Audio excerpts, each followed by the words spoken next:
ចិត្តស្មោះត្រង់ផ្ញើចុងសពតនចិត្តនោមសន្មត់ប្រាប់ផ្សេងពីបង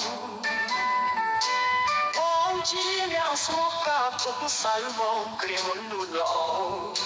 ស្នេហ៍កាយបងវងែវថ្ងៃនេះហេតុអ្វីស្រីស្ងួនប្រែផ្លាស់ចិត្តអូនដែលស្មោះរស់ឈ្មោះកាកៃភ្លេចគ្រាកំសត់រត់លងនឹងនឹកប្តីឆ្លងអូកាត់ត្រីស្រីភ្លេចអស់ហើយចំឡាយបងឈឺ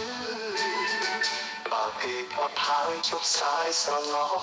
ថ្ងៃក្រោយផ្លែជួបទឹកម្លែកស្នេហា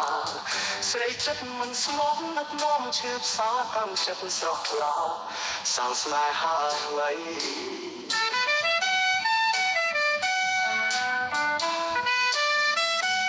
ចាំជប់គិតជុំនឹកណាឡោះ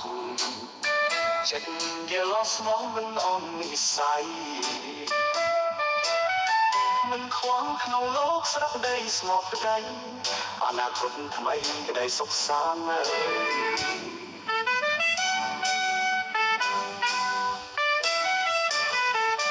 ថ្ងៃនេះហេតុអ្វីស្រីស្ងួនប្រែផ្លាស់ចិត្តអូនដែលស្មោះរស់ឈ្មោះកាកៃភ្លេចគ្រាកំសត់រត់មុននឹងប្តីឆ្លងអូកាត់ព្រៃស្រីភ្លេចអស់ហើយ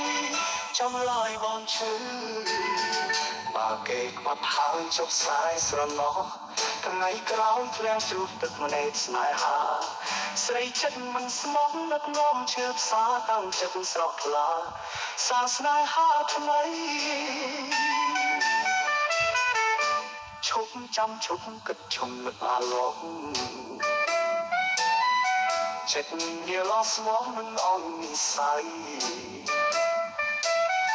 មិនខ្វល់ក្នុងលោកស្រាប់ដីស្មោះប្តីអនាគតថ្មីក្តីសុខសាន្ត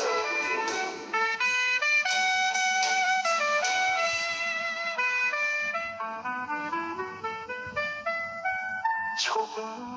ចាំហងខ្លាំងសាតាម